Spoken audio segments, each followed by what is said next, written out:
Hey everyone, welcome back to Speak Flow, where English flows naturally. I'm Sophie. And I'm Jake. Sophie, how many coffees have you had today? That's a personal question. That means more than two. It means 3, but the third one was small, it barely counts. It counts. You have a problem. I have a passion. There's a difference. And honestly, this is the perfect energy to talk about today's topic. Which is? Coffee shops. Ordering at coffee shops, the whole experience. Because coffee shops in English-speaking countries are their own little world with their own rules and their own language. Their own language? It's just coffee. Is it just coffee? Walk into a Starbucks and tell me it's just coffee. The menu has 47 items and none of them are called coffee. They're called caramel macchiato and flat white and blonde roast iced shaken espresso with oat milk. Okay, that's a lot of words for coffee. It's terrifying if English isn't your first language. You walk in, there's a huge menu board with words you've never seen, there's a line of people behind you who all seem to know exactly what they want, and the barista is looking at you like, "What can I get for you?" And your brain just goes blank. The line pressure, that's real. Even I feel it sometimes. Like if I don't know what I want and there are 8 people behind me, I just panic and order the same thing I always get. What do you always get? Black coffee, medium, done. You go to a coffee shop with 100 options and you get black coffee? It's simple. I don't need to think about it. I walk in, I say, medium black coffee, please. I pay, I leave. The whole interaction takes 30 seconds. And that, honestly, is a completely valid strategy, especially if you're nervous about ordering. Have a go-to order, something you know how to say, that you've said before, that you're comfortable with. Then the ordering part is automatic, and you can focus on everything else. Everything else being...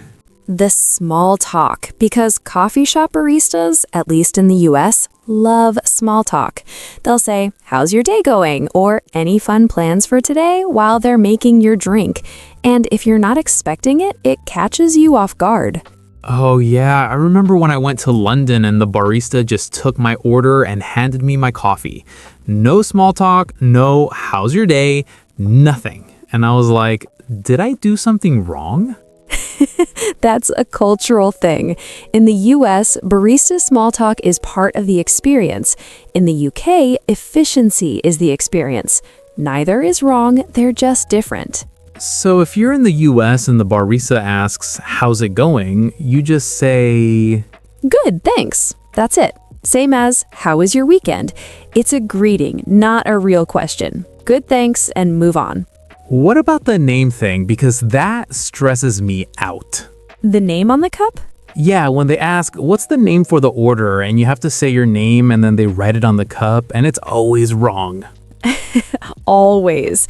My name is Sophie and I've gotten Sophie, Sophie, Stacy. Stacy. How do you get Stacy from Sophie? I got J once. My name is Jake. 4 letters. They wrote J. The misspelled name on the cup is honestly a universal experience, and I think a lot of English learners are afraid of this moment because they think, my name is hard to spell in English, they won't understand me, it'll be embarrassing. And what's the solution? Honestly, just spell it. The barista asks, "Name?" and you say, "Anna," A-N-A. Or if your name is complicated, use a simple nickname. I know someone named Xiaolong who just says Leo at coffee shops. No judgment. It's a 10-second interaction. Use whatever makes it easy. Use whatever makes it easy. That's practical advice. Nobody is checking your ID at the coffee counter. Exactly. And here's the thing. The barista doesn't care about your name. They just need something to write on the cup so they can yell it when your drink is ready. "Jake, medium black coffee for Jake." That's the whole purpose. And then there's the moment where they call your name, and you have to identify yourself, which is fine unless they said your name wrong and you're not sure if they mean you. The "wait, is that me?" moment. You're standing there, someone yells Jay, and you're like, could that be Jake? Should I go up? What if it's actually someone named Jay? I've let drinks sit there for a full minute because I wasn't sure if Jay was me. Meanwhile, actual Jay is also waiting somewhere, confused about why his drink disappeared. A comedy of errors at the pickup counter. Okay, can we talk about the actual ordering? Because you mentioned the menu is intimidating, and I want to break that down. Yes. Okay, so the secret about coffee shop menus is that underneath all the fancy names, there are really only a few categories. You've got hot coffee, iced coffee, tea, and non-coffee drinks. That's it. Everything else is just variations. Variations like... Like what type of milk you want. Regular, oat, almond, soy. What size? Small, medium, large. Or at some places, tall, grande, venti, which is a whole other thing we can talk about. The Starbucks sizes. I still don't understand why tall is the smallest size. Tall means big. Why is the small one called tall? I have genuinely never understood this. I've been going to Starbucks for years, and I still think tall should be the biggest one, but it's the smallest. Grande is medium, and venti is large. It makes no sense, but you know what? If you walk into a Starbucks and say small, medium, or large, they'll understand you. You don't need to say the Starbucks words. Wait, really? You can just say medium? Yes, they might repeat it back as grande, but they know what you mean. Don't let the fancy size names scare you away from ordering. That's good to know. What about all the customization? Because that's where it gets overwhelming for me. Do you want whipped cream? What kind of milk? Any flavor shots? Hot or iced? Okay, so you have two strategies here. Strategy 1, keep it simple. Can I get a medium iced coffee, please? Done. No customization, no decisions, just a coffee. That's what I do. And that's perfectly fine. Strategy 2, build your order piece by piece. Start with the base. I'll have a latte. Then add details if you want. With oat milk. Iced, please. Can I get a vanilla shot in that? Each detail is just a short phrase tacked on. So you don't have to say it all at once. You can build it. Right. And if the barista asks you a question you don't understand, do you want room for cream, for example? You can just say, sorry, what does that mean? And they'll explain. Room for cream. That means they leave a little space at the top of the cup so you can add milk or cream yourself, right? Yeah, but if you've never heard that phrase before, it's confusing.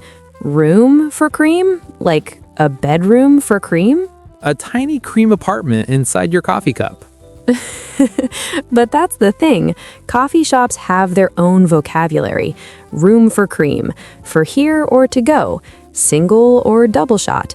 These are phrases you only learn by going to coffee shops. No textbook teaches room for cream. For here or to go, that's an important one. For here means you're staying. To go means you're taking it with you. And some places ask it differently. Is this for here or takeaway?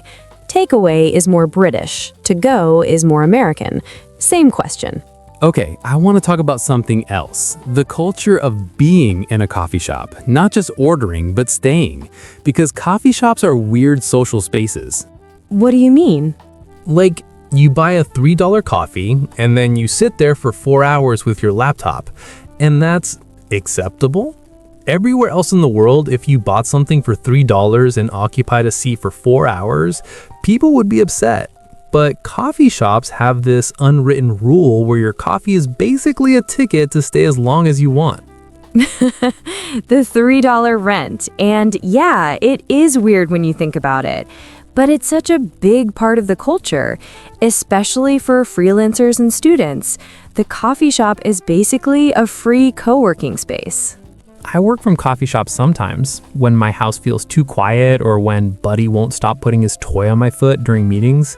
And it's nice. There's background noise, there's other people working, and the coffee is right there.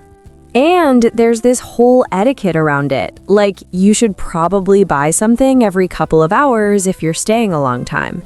Don't take up a big table if you're alone. Don't take phone calls on speaker. Don't spread your stuff across 3 seats. I once saw someone at a coffee shop with their shoes off, feet up on the chair, laptop, phone, notebook, 3 empty cups, and they were on a video call with no headphones, just full volume. No. Full volume. Everyone could hear the entire meeting. Someone was presenting quarterly results, and the whole coffee shop learned about sales projections for Q3. Involuntary business education. That's a coffee shop violation right there. The worst part is nobody said anything. Everyone just did the thing where you look at each other and raise your eyebrows, but nobody actually confronts the person. The universal "can you believe this" eyebrow raise. That's another form of silent communication. Like the air writing gesture for the check at restaurants. Yes. We're building a whole collection of nonverbal communication. Okay, but let me bring up something that I actually love about coffee shops. Becoming a regular. A regular? Yeah, when you go to the same coffee shop often enough that the baristas recognize you, and eventually they know your order before you say it. Oh, that is a nice feeling. There's this place near my house where the girl at the counter sees me walk in and starts making my coffee before I even get to the register. She just goes, "The usual?" The usual.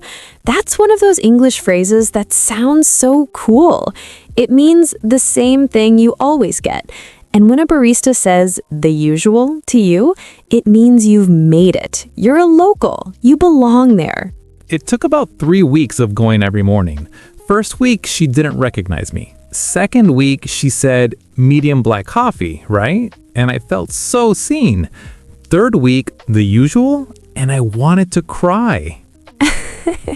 You bonded with a barista over black coffee. It's a beautiful relationship. She makes my coffee, I pay for my coffee. No complications. But seriously, for English learners, becoming a regular somewhere is actually amazing practice because the first time you go, you're nervous. The 5th time, you're comfortable. By the 10th time, the interaction is automatic. You've practiced the same exchange enough that it doesn't scare you anymore. And the barista becomes a safe person to practice with. They're not going to judge you. They just want to give you coffee and move on. Exactly. It's like a low-stakes speaking practice that happens to come with caffeine. Speaking of paying, the tip jar. Can we talk about the tip jar? Oh, the tip jar. The most anxiety-inducing jar in America. Because it just sits there on the counter staring at you, and you're not sure if you're supposed to put money in it or not. And the barista is right there watching you, or at least you think they're watching you. In the US, tipping at coffee shops is appreciated, but not required. It's not like a restaurant where it's expected. Most people throw in $1 or the coins from their change, but if you don't tip, nobody is going to say anything. But the digital tip screens are worse. You know those iPads where you pay and then it turns around and shows you tip options? 15%, 20%, 25%, no tip. And you have to choose while the barista is standing right there. The screen of judgment. The screen of judgment. I always hit 15% and then walk away too fast to see their reaction. And the thing is, the barista genuinely does not care. They're not tracking who tips and who doesn't, but it feels like they are. That's the psychology of the tip screen. Okay, one more thing. Drive-through coffee, because this is a totally different experience from going inside. Oh, drive-through is a whole challenge because you're talking through a speaker and the audio is terrible, and there's usually a car behind you and everything has to happen fast. And the barista says, "Hi, welcome to coffee shop. What can I get started for you?" And it comes through the speaker sounding like, "Welcome coffee shop. What can I get started for you?" Just static and vowels. Static and vowels. That's exactly what it sounds like. And if you're not a native speaker, the drive-through speaker is your worst enemy because you can't see the person's face, you can't read their lips, and the audio quality is terrible. My tip for drive-through, know exactly what you want before you get to the speaker. Have the sentence ready in your head. Medium iced coffee, please. Say it, listen for the total, pay, done. And if you don't understand what they said, sorry, can you repeat that? Works perfectly. They're used to it. The speaker is bad for everyone, not just English learners. The speaker's bad for everyone. That's reassuring. It really is. Native speakers mishear drive-through speakers all the time. I once ordered a bagel and received a muffin. Through the speaker, it sounded like I said blueberry instead of plain. I don't know how. And did you go back and correct it? No, I ate the muffin. We've established that I don't correct food mistakes. I just accept whatever arrives. The rabbit, the muffin, Sophie's food philosophy. Eat whatever shows up. It's worked out okay so far. Mostly. Okay, but back to ordering. What about when you go to a non-chain coffee shop, like a small independent place? Because I feel like the vibe is completely different. Oh, it is. Independent coffee shops can be intense. Some of them have very specific coffee culture. They'll ask you things like, do you have a preference for the roast? Or we have a single origin Ethiopian and a Colombian blend today. And you're standing there like, I just want coffee. I just want coffee is a valid response, right? It is. You can say, what do you recommend? And let them choose.